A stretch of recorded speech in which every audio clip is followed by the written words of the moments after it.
How data quality affects machine learning models for credit risk assessment. Machine learning has become a cornerstone of modern credit risk evaluation. Financial institutions increasingly rely on predictive models to assess borrower reliability, determine loan eligibility, and manage exposure. But behind every high-performing model lies a critical, often overlooked factor: data quality. In this video, we dive deep into a rigorous empirical study that investigates how different types of data imperfections, missing values, noisy attributes, outliers, duplicates, and label errors, affect the performance of 10 widely used machine learning models in credit risk assessment.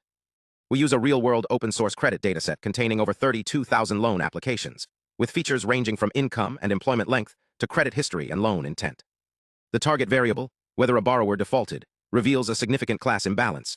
Only about 21.8% of applicants defaulted, making accurate detection of rare default events particularly challenging. To simulate real-world data degradation, we employed Pucktrick, a powerful Python library designed specifically for controlled data corruption. Unlike generic tools, Pucktrick allows researchers and practitioners to define error models, formal reproducible specifications that dictate how, where, and how severely data should be corrupted. Each error model is defined by 6 components: the dataset, the type of error, the subset of features to modify, a logical predicate for selecting rows, the percentage of data to corrupt, the probability distribution used for injecting noise, and the corruption mode, either new, fresh injection, or extended incremental contamination. We applied 5 core error types across the dataset. Label errors, swapping default and non-default labels. Duplicates, inserting identical or slightly altered rows. Missing values, randomly removing data points.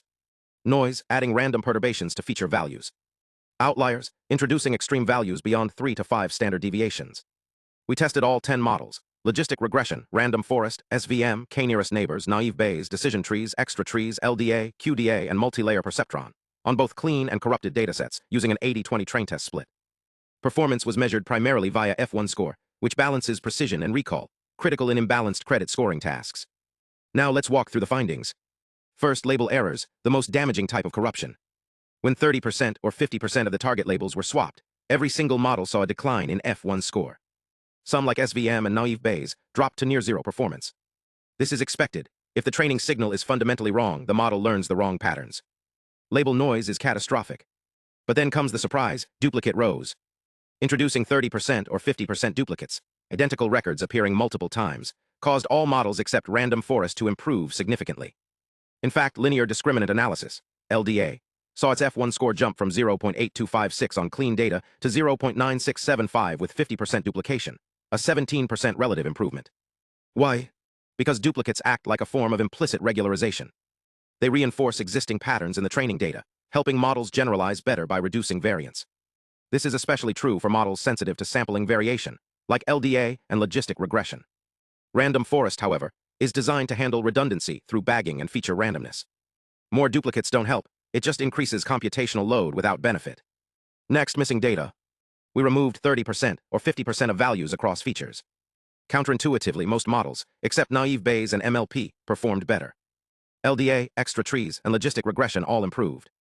This suggests that missing values, when introduced at moderate levels, may prevent overfitting by limiting the model's ability to memorize noise.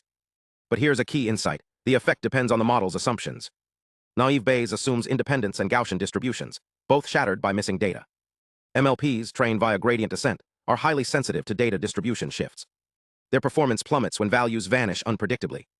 Then there's outliers, extreme values that deviate far from the norm. Again, the results defy intuition. Most models, including SVM and LDA, improved.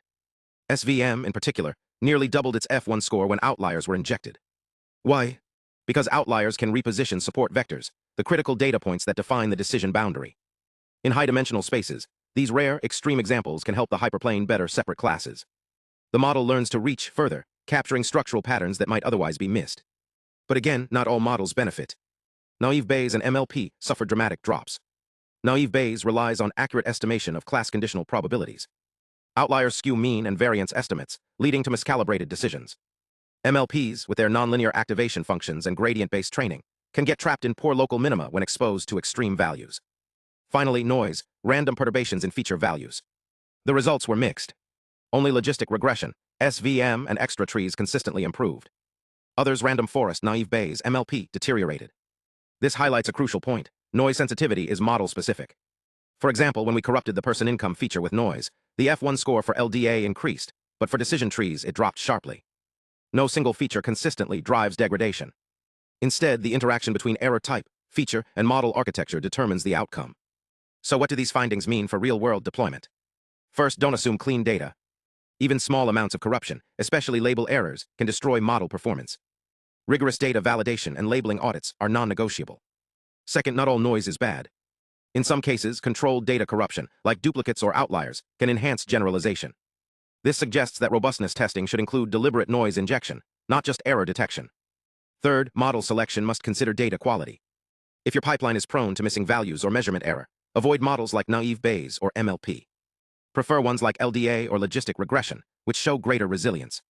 Fourth, feature-specific errors matter. Corrupting one feature may have no effect on some models, but devastate others. This means preprocessing strategies must be tailored, not one-size-fits-all. And finally, Pucktrick is not just a tool, it's a framework. By enabling reproducible, modular, and configurable error injection, it transforms data quality evaluation from guesswork into science. Researchers can now simulate realistic degradation scenarios, benchmark models, and design pipelines that survive the messy reality of production data. In conclusion, this study reveals a paradox. Some data flaws can improve performance, but only for certain models. The key is not to eliminate all imperfections, but to understand how each model responds to them. The future of AI in finance isn't about perfect data. It's about robust models that thrive in imperfect worlds. And that starts with asking not just what data we use, but how it degrades and how our models adapt.